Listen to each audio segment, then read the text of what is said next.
¿Qué tal, amigos? Atendiendo la invitación del psicólogo David Ayala de la Maestría en Psicología de la Universidad Pontificia Bolivariana, el día de hoy tendremos una conversación en la que hablaremos sobre psicología interconductual.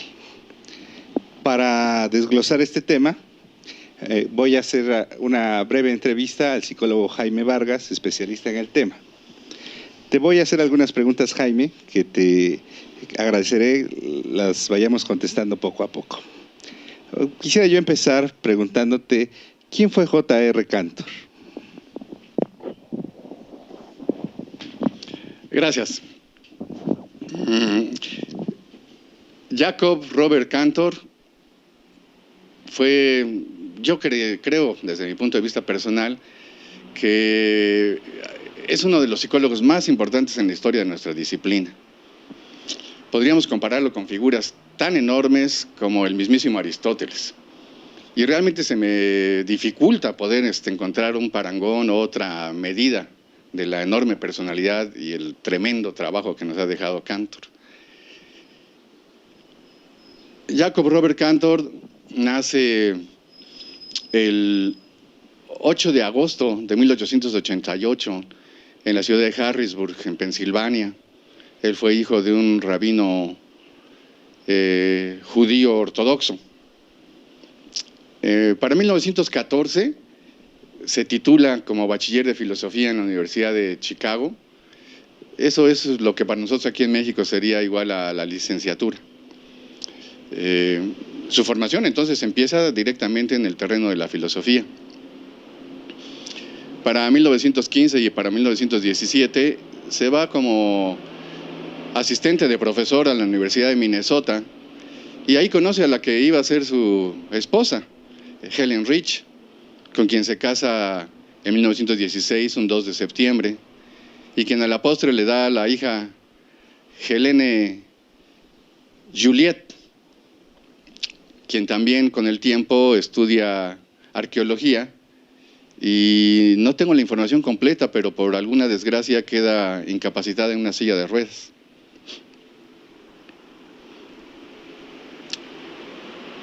En 1917 recibe su título como doctor en filosofía de la Universidad de Chicago. De 1920 hasta 1959, 39 años, se dedica a un trabajo profundo y enorme en la Universidad de Indiana, en donde, por cierto, coincide con Skinner, y donde probablemente haya habido una influencia del uno sobre el otro, o recíproca probablemente. En 1937 funda la revista The Psychological Record, que es una de las revistas, pues digamos, más importantes de la psicología científica en idioma inglés, publicada en los Estados Unidos.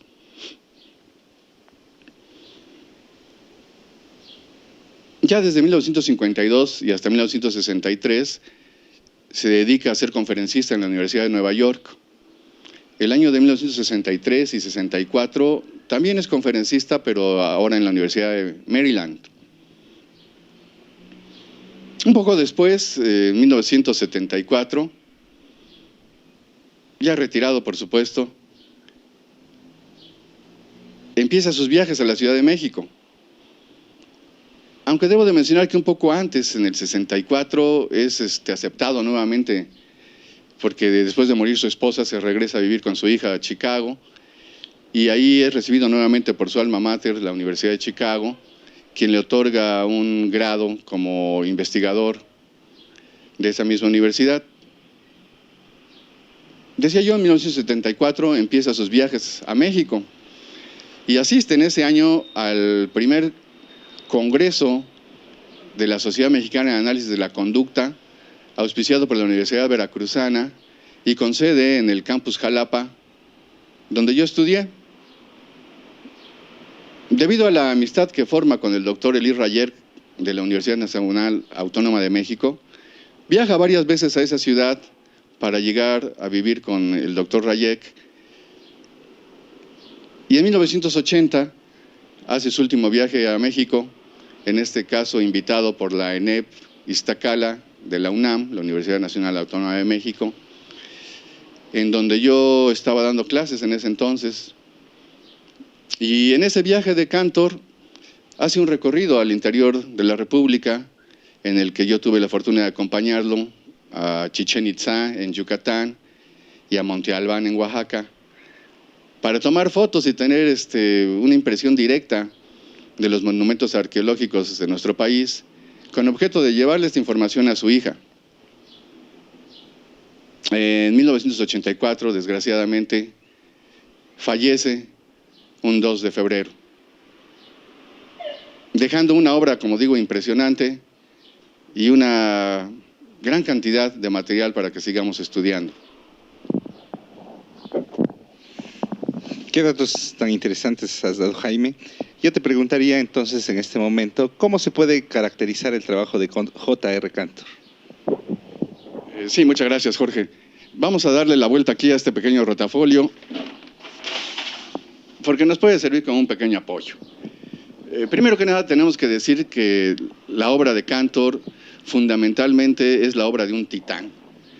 Él se impuso como objeto de su vida, y probablemente debido a que desde muy pequeño, por la influencia de su padre en la iglesia, el tener que decidir entre la argumentación mística y la argumentación científica, decidiéndose por esta última. Hay algunas notas, por ejemplo, de Linda Parrott a la hora de revisar su trabajo e invitarnos a seguir estudiándolo, en donde nos dice que en un principio él sentía cierta inclinación por estudiar química, pero se decidió afortunadamente para nosotros por la psicología, de la cual fue un trabajador apasionado. La obra principal que podríamos asignarle como creación de su trabajo es la confección de una psicología naturalista y científica, lo cual pues era muy difícil de lograr. Él visualizó desde la redacción de su tesis de doctorado el carácter funcional de las categorías filosóficas, así podría más o menos traducirse su trabajo, un trabajo enorme, en donde revisa precisamente esas categorías filosóficas desde Anaxímenes hasta, pues digamos, los últimos filósofos norteamericanos del pragmatismo. Deberíamos de leer ese documento. Siempre estuvo en una posición luchando en contra del dualismo y las dicotomías, particularmente la de la mente y el cuerpo. Es por ello que es un conductista de hueso colorado, podríamos decir. Él tuvo una enorme influencia de sus maestros, por supuesto, dentro de ellos Engel, que es uno de los conductistas más prominentes de los Estados Unidos, en donde integra los conceptos del funcionalismo. Podemos asignar como métodos de Cantor, la forma en que él trabajaba y estudiaba, dos elementos: el análisis histórico crítico, de una formación enciclopédica que tenía este profesor, y además el esfuerzo por la sistematización científica. Podemos afirmar también claramente que su postura ideológica era un naturalismo radical. Él estaba absolutamente en contra de promover o de generar construcciones teóricas, ¿verdad?, que estuvieran alejadas de la realidad, de lo objetivo y sobre todo de lo natural. Lo natural es aquello que podemos ver directamente con nuestros propios ojos, que podemos tocar directamente con nuestras propias manos, y no debemos, desde la postura de Cantor, para comprender estos fenómenos, inventar ningún elemento no natural, extranatural, artificial o como la queramos calificar. Nos define la psicología, para entender con más claridad cuál es su postura, como una ciencia que estudia las interacciones de los organismos con los objetos estímulo. Aquí ya tenemos un elemento que nos puede hacer reflexionar un poco. Los organismos no interactúan nada más con los objetos, sino con los objetos estímulo. Es decir, para que se dé un fenómeno psicológico, se necesita el contacto entre el organismo y el medio ambiente, a través de un medio de contacto precisamente. Y esos contactos van creando un contexto, que podríamos decir una historia interconductual, porque no solamente el organismo interactúa con el ambiente, sino que también el ambiente interactúa con el organismo. Esto es una cosa realmente importante en el enfoque de Cantor, porque mucho de la psicología científica y del conductismo, como todos sabemos, se deriva de la reflexología soviética particularmente. Y eso tiene una base biológica, fisiológica, que desde el punto de vista de Cantor, porque en 1972 lo invitaron, ¿verdad?, en una reunión muy importante de la Asociación de los Conductistas Norteamericanos, para que diera su punto de vista acerca del análisis experimental de la conducta, es decir, del enfoque de Cantor y de Skinner, y de sus seguidores. Y entonces Cantor hizo esta crítica precisamente, que el análisis experimental de la conducta estaba bastante limitado, precisamente por tener esas fuertes bases fisiológicas y reflexológicas. Tenemos que recordar que después de la tesis del 38 de Skinner, La conducta de los organismos, tuvo que publicar un documento, ¿verdad?, que tiene como título la pregunta ¿son necesarias las teorías del aprendizaje?, en donde rechaza el concepto de la reserva del reflejo, que era otro de los elementos que habían quedado en la teoría de Skinner de la fisiología y del modelo clásico de fisiología de Sherrington en Inglaterra. Bueno, pero eso será tema de otra plática probablemente. Muy bien. Muy bien. ¿Cuál dirías entonces, Jaime, que fue la mayor influencia sobre su enfoque en el trabajo que realizó Cantor? Esa es una buena pregunta. Yo creo que la principal influencia de Cantor fue el trabajo de Darwin. Hay algunos documentos, aunque él no lo dice en sus libros específicamente, pero algunos de sus revisores, por ejemplo, en este caso Del Prato, que fue uno de sus alumnos, que afirman que Cantor sentía una particular admiración por la teoría evolutiva de Darwin. Entonces, es esta la teoría evolutiva de Darwin la principal influencia de Cantor. Nos habla de un continuo en la evolución que podemos notar en este apoyo gráfico que tenemos aquí en nuestro pequeño rotafolio, ¿no? Aquí vemos esta línea que va para arriba, que podría significar el tiempo, y entonces nos dice Cantor que hay por lo menos 4 momentos evolutivos importantes en lo que tiene que ver con nuestra ciencia, el estudio de nuestra ciencia. Tenemos la primera evolución, que es una evolución inorgánica, y que se refiere al desarrollo de la Tierra, la evolución de planetas y estrellas, el desarrollo de elementos químicos, compuestos químicos y varios otros procesos químicos. Enseguida viene la segunda evolución, que es una evolución filogenética, ¿no?, que tiene que ver con nuestra especie como seres humanos. Es la evolución de ajustes y adaptaciones del organismo y del medio. Es la evolución de las especies, el género y filo. Es el desarrollo de plantas y animales. Viene un momento posterior, que es la tercera evolución, y se refiere a la evolución ontogenética. Y aquí ya estamos hablando del individuo, ¿verdad?, el desarrollo embriológico de organismos individuales, la historia de cada una de las personas o de los individuos. Y luego viene la cuarta evolución, que se refiere a la historia interconductual, y es la evolución de actos y rasgos como respuestas a objetos, condiciones e instituciones. Es el desarrollo de las funciones de estímulo y de respuesta, que es precisamente el centro, digamos, en el análisis del comportamiento y para comprender precisamente este comportamiento que nos propone Cantor en su modelo científico. Muy bien. Y entonces, ¿cuál es la unidad de análisis que él plantea para la psicología? Gracias, Jorge, gracias.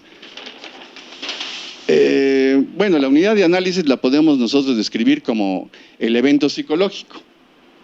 Y el evento psicológico, aquí tenemos una especie de formulita que ahorita vamos a analizar porque realmente no es una fórmula, es una expresión sintética, podríamos decirlo de esta manera, pero no es exactamente una fórmula matemática.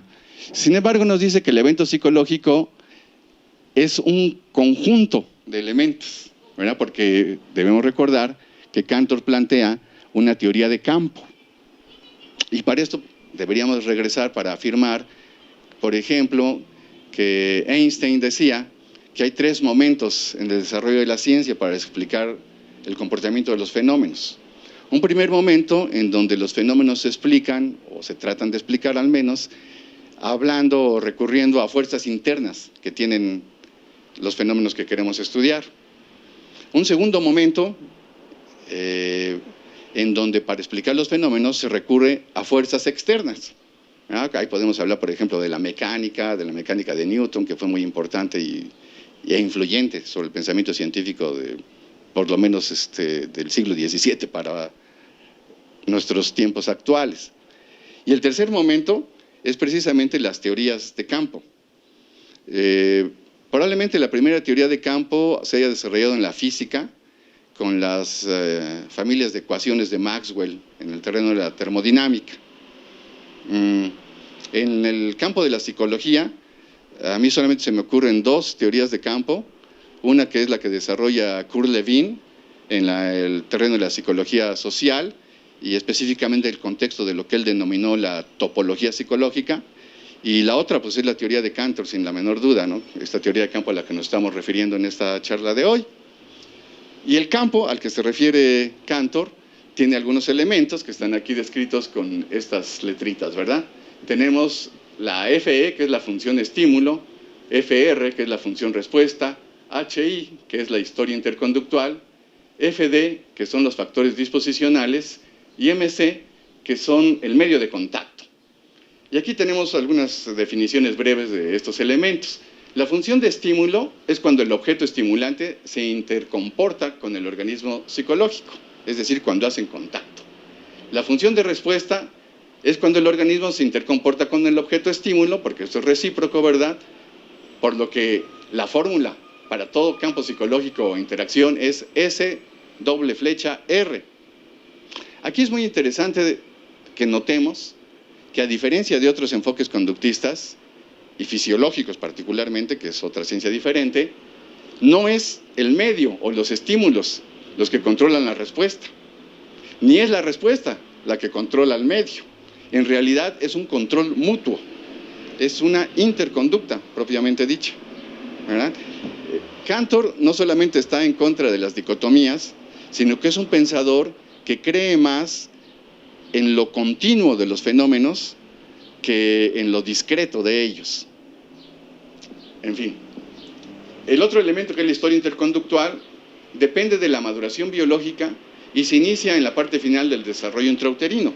Es decir, para Cantor, el fenómeno psicológico en el individuo inicia antes de que el individuo nazca. ¿Por qué? Porque ya ha madurado el embrión lo suficiente para hacer contacto con el medio en el que está. Y entonces empieza a responder a ese medio, ¿verdad? Estas funciones de estímulo, por ejemplo, si regresamos un poquito a este concepto, podríamos esclarecer que hay al menos 3 tipos, dice Cantor, de funciones de estímulo. Las funciones universales, ¿verdad? Y ahí podríamos ejemplificarlo con el reflejo de Descartes, aquel que está en el dibujo clásico. Es decir, que si nos acercan un cerillo, ¿verdad?, la flama de un cerillo, inmediatamente damos la respuesta de retirarnos de la flama porque nos quemamos. Esta es una función de estímulo universal, porque si le aplicamos ese mismo estímulo a cualquier organismo vivo, vamos a obtener la misma respuesta. Tenemos otras funciones que son funciones individuales, y estas se van desarrollando precisamente en la evolución ontogenética, es decir, con los contactos que se van teniendo con los objetos del ambiente. Lo podemos notar mejor en la siguiente gráfica. Vamos a darle la vuelta a nuestra hojita.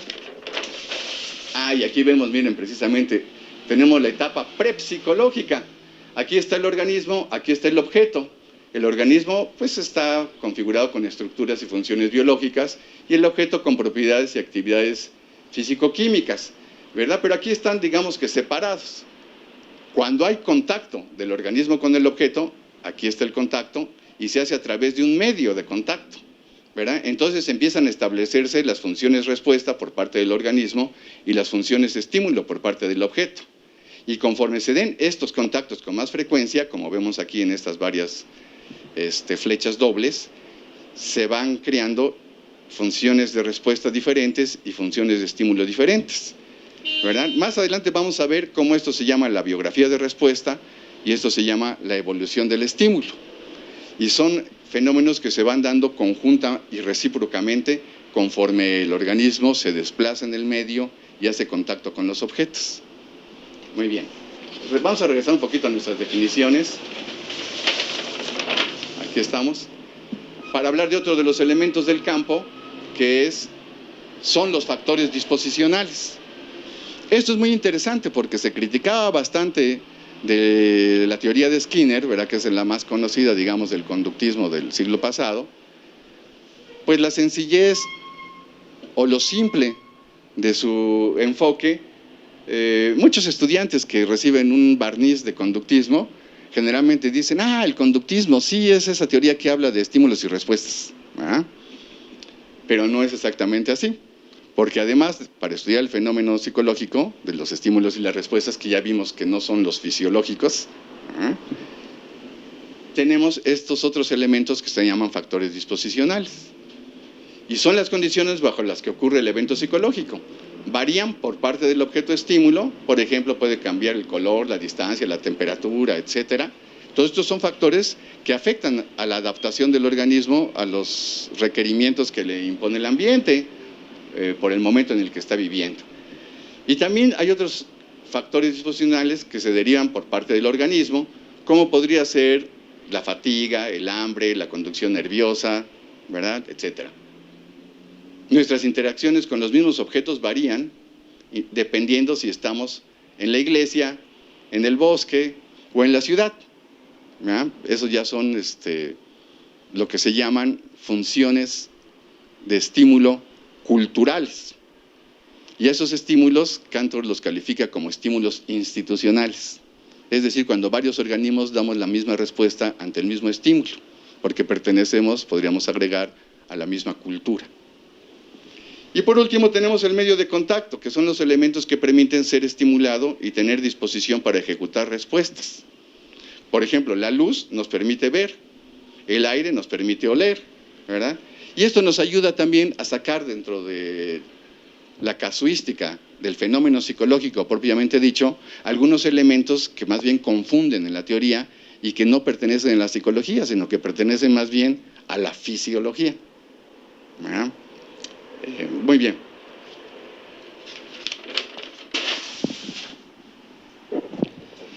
Y ahora quisiera yo preguntarte, ¿cómo describe Cantor los sistemas científicos? Sí, me parece muy correcto. Veamos esta parte de Cantor, porque Cantor no solamente hizo contribuciones a la disciplina de la psicología, sino que hizo contribuciones muy importantes a la ciencia en general y a la filosofía específicamente. Antes me gustaría regresar un poquito al modelo de explicación del fenómeno psicológico de Cantor, hablando un poquito del análisis del segmento interconductual. Decía yo que Cantor es más proclive a pensar en la continuidad de los fenómenos de la naturaleza, que en el rompimiento brusco o discreto de estos fenómenos, que a veces se utiliza más bien como un recurso didáctico o pedagógico para facilitar la comprensión de ellos. Y además, el fenómeno psicológico que estudia nuestra disciplina desde el punto de vista de Cantor es un fenómeno en donde interactúa el organismo como un todo, el individuo como un todo. No podemos hablar de la conducta o el comportamiento psicológico del corazón o de los intestinos o de la glándula X o Y, sino que tendremos que hablar del comportamiento del individuo.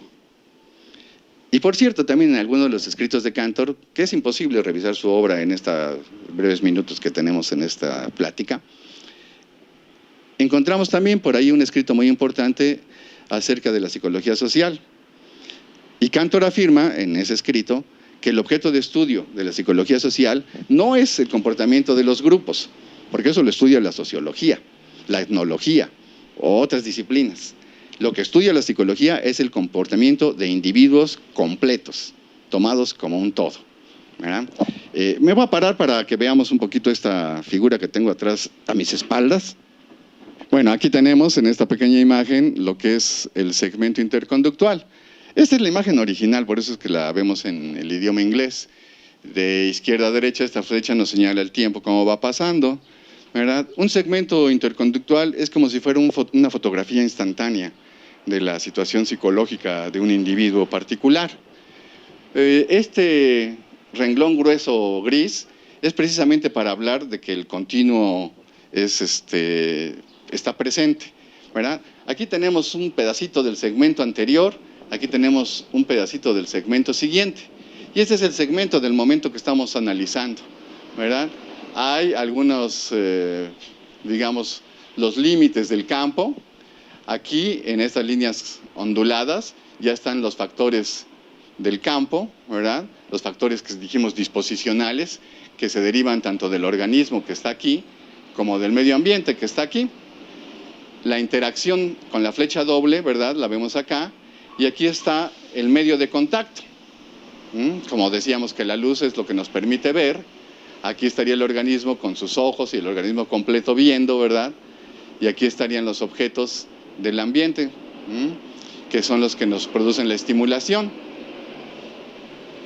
Aquí vemos la biografía de la respuesta, como les digo, ¿verdad? De los contactos anteriores, y aquí está la evolución del estímulo de los contactos anteriores. Y lo que realmente estudia la psicología es esta función respuesta vinculada con esta función estímulo, ¿verdad? Y en donde el determinismo es mutuo. Porque si habláramos, por ejemplo, de la relación entre la respuesta y la estimulación, esta relación estaría definiendo una ciencia diferente, sería la fisiología en este caso. Y si vemos, por ejemplo, la relación entre el organismo y el objeto, esta relación definiría otra ciencia diferente, en este caso sería la ecología. Pero la psicología está definida por la interconducta entre el organismo y el objeto estímulo, es decir, por la función respuesta y la función estímulo. Este es el análisis del segmento interconductual. Regresar un poquito aquí nuestro rotafolio para ver esta formulita que teníamos aquí, ¿verdad? Y aquí ya es interesante señalar las flechitas, como pareciera ser una fórmula algebraica, ¿verdad? Porque la C se refiere a factores en interacción, todos aquellos que están dentro del paréntesis. Y la K es una variable que tiene que ver con la unicidad de los campos. La observación pertinente, que hace que esto no sea exactamente una fórmula matemática, es el uso de estas comas, ¿verdad? Porque esto no es un conectivo lógico, ni es una operación matemática. En realidad es una sintaxis diferente. Entonces esta es una expresión un poco híbrida, un poco indefinida, que ha causado un poquito de dificultad para llevarla a la práctica. Pero no estaba lejos Cantor de especificar adecuadamente la relación entre los elementos del campo, ¿verdad? Yo tuve la oportunidad de platicar con él cuando estábamos en Yucatán y le pregunté, ¿esas funciones estímulo, función respuesta de las que usted habla son funciones biológicas o son funciones matemáticas? Y él muy acertadamente, ¿verdad? Creo que debió haberme dado un cuesco, me dijo, no, son funciones psicológicas, ¿verdad? Porque yo me había saltado el hecho de que Cantor era particularmente reacio, estaba en contra de cualquier reduccionismo. Entonces la psicología no se puede reducir ni a las matemáticas ni a la fisiología. Él estaba en contra de ello. Pero, al menos en el artículo de Del Prato, en donde estudia precisamente la obra de Cantor, él nos dice que estas funciones de las que habla Cantor son un tanto más inclinadas a las funciones matemáticas y que esa doble flecha entre el estímulo y la respuesta se refiere un tanto a la relación conmutativa que hay entre estos dos elementos, ¿verdad? Bueno, dicho lo anterior, yo creo que para trabajar sobre lo que ya nos heredó Cantor, deberíamos elaborar una serie de funciones matemáticas para describir el campo y llegar ahora sí a una teoría de campo paramétrica propiamente dicha.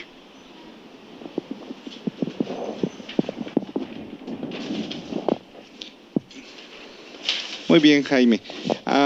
Pues no sé si esa sería la forma de describir entonces de Cantor los sistemas científicos. No. Ok, entonces me gustaría retomar la pregunta anterior y ya que abundaste en la definición del evento psicológico, ¿no? Entonces me gustaría que retomáramos la pregunta y nos indicaras cómo lo describe, entonces. Sí, muchas gracias, Jorge, gracias. Aquí tenemos el diseño mínimo para un sistema científico, no solamente de la psicología, sino para cualquier ciencia, ¿verdad? Y básicamente nos dice que tiene dos partes, lo que se refiere al metasistema y lo que es el sistema propiamente dicho. El metasistema pues tiene un conjunto de metaproposiciones, ¿verdad? Y él nos habla específicamente de metadefiniciones y de metapostulados. Vemos pues cómo ciertamente el método de trabajo de Cantor es la sistematización científica. Y aquí vemos estos elementos sistematizadores.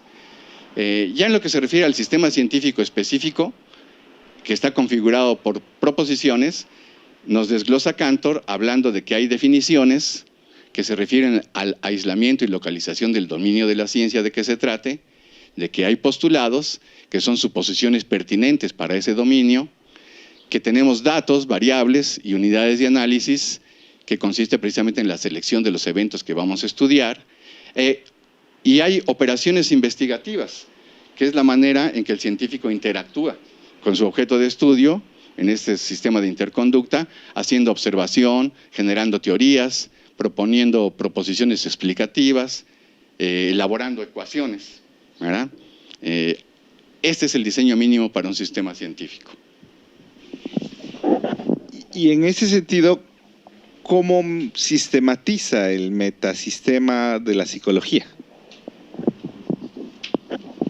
Sí, Jorge, eso sería exactamente lo que deberíamos de ver. Para eso también nos propone Cantor este pequeño esquema, que es la continuidad de las proposiciones sistémicas, ¿no? Tenemos aquí un pastelito muy interesante. Tenemos en la base lo que se llaman las instituciones culturales, ¿verdad? Y aquí podemos hablar, por ejemplo, de la transmisión del conocimiento, de las escuelas, de las academias, de los institutos, ¿verdad? Y de las inquietudes precisamente de nuestra especie por sistematizar el conocimiento. Luego tenemos la lógica de la ciencia, que son una serie de proposiciones completamente elementales, ¿verdad?, para poder desarrollar cualquier enfoque científico. Y luego ya tenemos el enfoque científico en los dos elementos que vimos en la gráfica anterior, que es el metasistema y el sistema científico propiamente dicho. Aquí yo quise ilustrar un protopostulado, el primero del que nos habla Cantor, ¿verdad?, que lo ubicamos aquí en la lógica de la ciencia, y en donde nos dice, o nos da la definición de la ciencia que tiene Cantor, afirmando que la ciencia es la empresa del intercomportamiento con las cosas y eventos específicos que nos conduce a una orientación precisa y definida con respecto a esas cosas y eventos. En un artículo muy interesante publicado por Cantor, que se llama El conductismo en la historia de la psicología, él afirma que todas las ciencias lo único que pueden estudiar es el comportamiento, es decir, el cambio que tienen los fenómenos en el tiempo. Y cuando se trata del comportamiento de organismos vivos, esto es lo que define a la psicología. Entonces aquí lo vemos en el protopostulado número 1. Y ya directamente en lo que se refiere a la psicología, ¿verdad?, que son estos dos últimos pedazos del pastel, los que están más arriba. Aquí yo quise, de plano, traerles para ustedes la traducción directa de los 7 metapostulados que conforman el metasistema de la psicología. El metapostulado 1 afirma la homogeneidad y dice, la psicología es homogénea con todas las demás ciencias. Ni está por arriba, ni está por abajo de ninguna otra ciencia, ¿verdad? Metapostulado 2 se refiere a la independencia y dice, la psicología es una ciencia relativamente independiente. ¿Por qué? Porque tiene un objeto de estudio diferente a los que tienen las otras ciencias. Y probablemente lo que tienen en común o que hace homogénea las ciencias en el metapostulado anterior se refiere al método de estudio. El metapostulado 3 enseguida nos habla de la fundamentación sistémica y nos dice, un sistema interconductual de la psicología se aparta de todos los sistemas epistemológicos y ontológicos tradicionales. ¿verdad?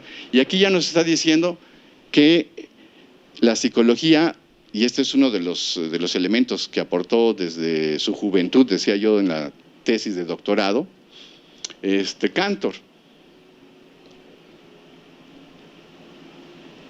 Y rompe obviamente con una serie de tradiciones generalmente de tipo idealista, ¿verdad? Aunque Cantor no era muy dado tampoco a hablar del materialismo, ¿verdad? Eso sería una discusión muy interesante que podríamos platicar en otra ocasión. El metapostulado 4 habla de la suficiencia del sistema y nos dice, un sistema psicológico debe lograr cubrir de manera comprensiva los eventos, operaciones y construcciones teóricas. El metapostulado 5, que se refiere a la orientación del sistema, dice, la construcción sistémica requiere una orientación adecuada con respecto a los problemas sistemológicos. Esto es casi una afirmación obvia. El metapostulado 6, sobre la irreductibilidad sistémica, y dice, un sistema psicológico no es reducible a ningún otro tipo, ¿verdad? Que era lo que estábamos platicando hace un momento. Y por último, el metapostulado 7, que tiene que ver con la relatividad sistémica, y dice, los sistemas psicológicos son relativos y sujetos a una continua reformulación correctiva, es decir, no son definitivos. El conocimiento es también un fenómeno cambiante y es un fenómeno interconductual. Muy bien, pues finalmente, Jaime, en esta conversación que hemos tenido, me gustaría preguntarte cuáles son los principales postulados de la psicología interconductual. Sí, debemos recordar que creo que el único libro traducido de Cantor al español es precisamente el que se llama La psicología interconductual. Aquí lo tengo, déjenme que se los muestre.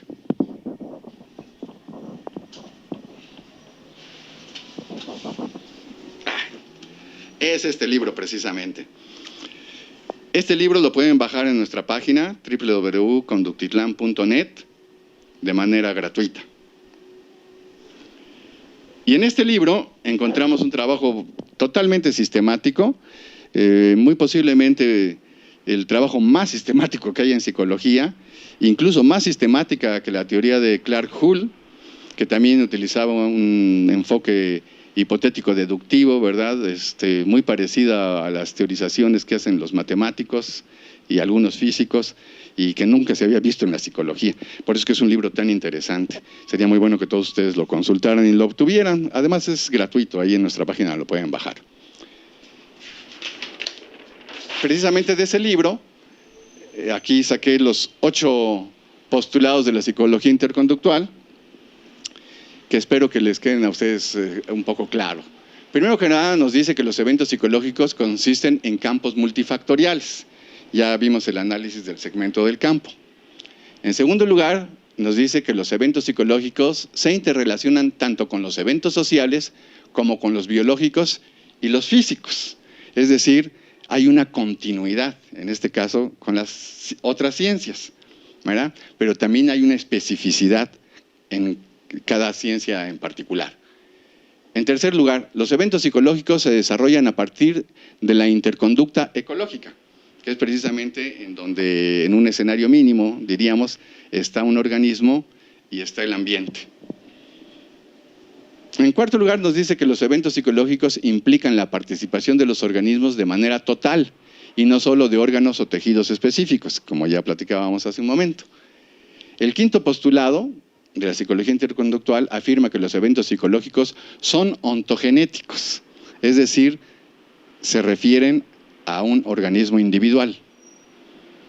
La psicología estudia la conducta de organismos individuales. Sexto postulado, la interconducta psicológica varía en detalles específicos de otros tipos de interconducta. Hay otros tipos de interconducta, ahorita no nos vamos a meter en esto, pero hay que considerarlo. Y en séptimo lugar, las construcciones psicológicas son continuos con los datos crudos de los eventos. Esto es muy interesante porque uno de los artículos básicos, digamos, al estudiar a Cantor, es aquel en donde hace una diferencia entre los datos y los constructos, ¿verdad? Por supuesto que los datos son más importantes que los constructos, pero los constructos son precisamente los que configuran las teorías y nos permiten explicar los datos. Lo que pasa es que la distancia lógica, si podemos utilizar esta figura retórica, entre el dato y el constructo no debe ser muy grande. Es decir, el constructo no debe tener un nivel de abstracción tan distante del objeto que pierda la objetividad del análisis. A eso es a lo que se refiere. Y por último tenemos el postulado 8 de la psicología interconductual, que afirma que los eventos psicológicos consisten de factores interrelacionados que no admiten determinantes internos o externos.